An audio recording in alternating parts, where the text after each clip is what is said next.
request. I'm glad to join you all. And I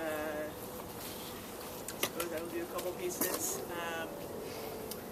And the first one is a poem that is a little more slam style than most of the poetry I write.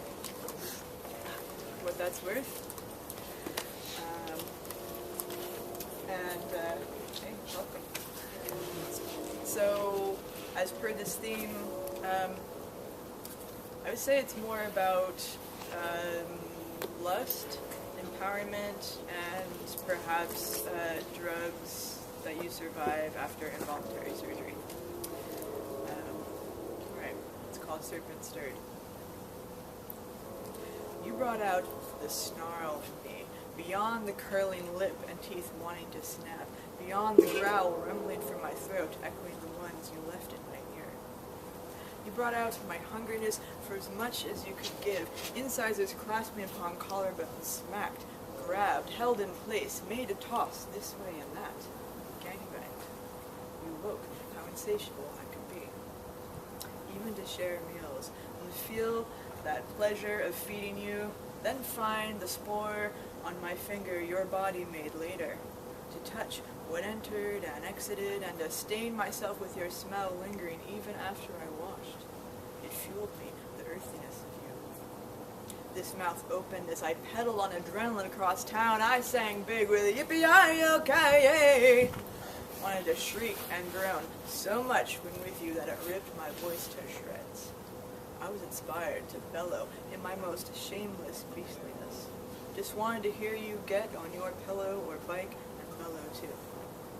Because I saw where those kinds of cancers, guarded if need be, but ready to give up some amazing goods once that service is penetrated.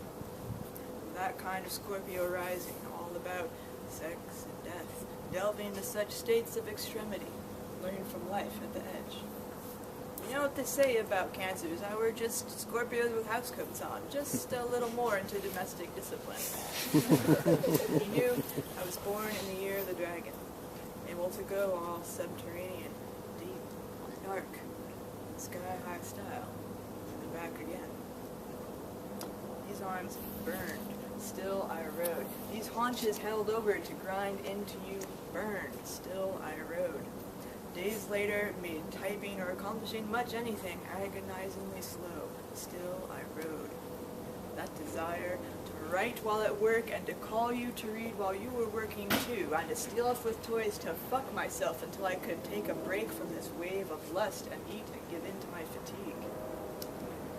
That sneaking a jack off I almost never do. That dreaming your bowie against my body I'd never done before. I rode into and through more burn and still didn't know when my craving would abate.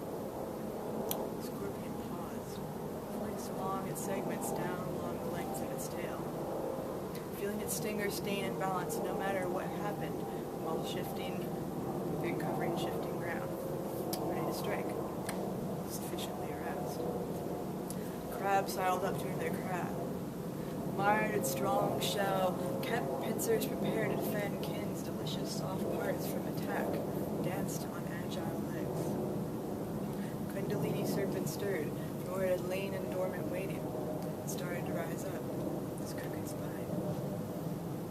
After you left, something at my groin gave way. My age, or my sounds and furies, or how I keep pushing through, finally fissured tissue in a new way that needed correcting. Before I knew what was happening, I couldn't call you from the hospital. Then, day after day in bed, recalling my desire against the washing machine, on the kitchen counter, in bathrooms, residential or public.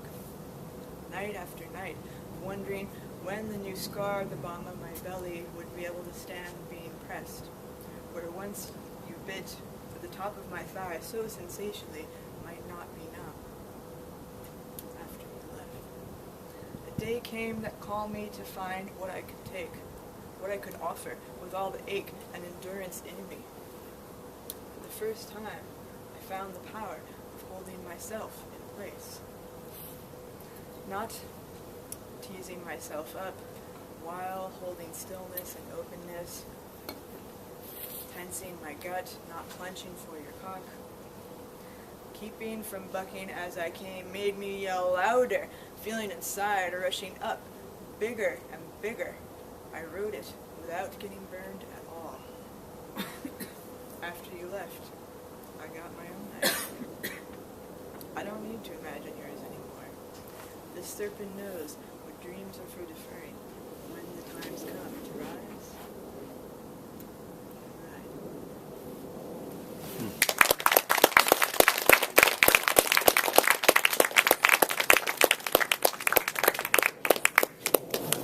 Maybe I'll just read a couple other brief pieces too. This is maybe a prose poem. Maybe it's a little vignette. It's called Blade. There's also a sharp edge in it. Go figure. Found many years ago. And I like to genderfuck, so you might imagine that you factor at play here. Blade. I walk in and she's alone. It's late at night and dead quiet. She'd been looking in a mirror, mulling over shaving. I slowly come close, stand right in front of her, hold her gaze, take the razor without a word. Her chair is on a step, so when she sits down, the top of her head comes just to my larynx. I reach from behind her to dip in the bowl of fine lather there and smear the first fingerful of cream across her jaw and up her cheekbone. It is like meringue. I watch her close her eyes a moment as I smooth my hand down through her bristle, caressing over to her ear and across her upper lip with the lightest of eyes.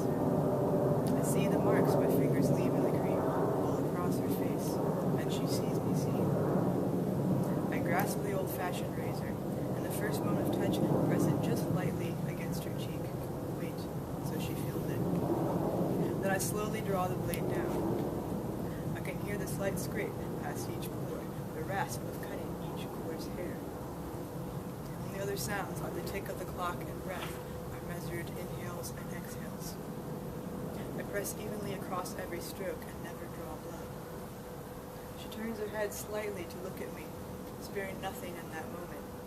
Then brave, slowly tips her head back to rest against my chest. Her eyes are closed and neck stretched out, admitting me in at her most vulnerable part. I pause with the edge on her skin. First, I press against the ends of the bristles so gently they bend but don't slice. She flinches, then holds her breath. I place one hand on her brow. At last and most deliberate, with the other, I start my stroke up her throat. And the last, I think, real short piece I'll read is an even older poem from '99. About maybe bigger kind of love, called Wonka. Slip between my ribs. Fix yourself to a side of my bone. There are gaps in the rafters for you. Come dwell between the wire of one of my leg hairs and another. You are welcome. In the cleft before one band of muscle overlaps the other in my forearm, come shelter. Nest in the entrance of the wrinkle at the corner of my eye. Settle in the space under my two smallest toenails, or take rest under more if you wish. I'll tread lightly with you. Bandana yourself and hobble along. Stow away with me. Our earthly bodies are arcs.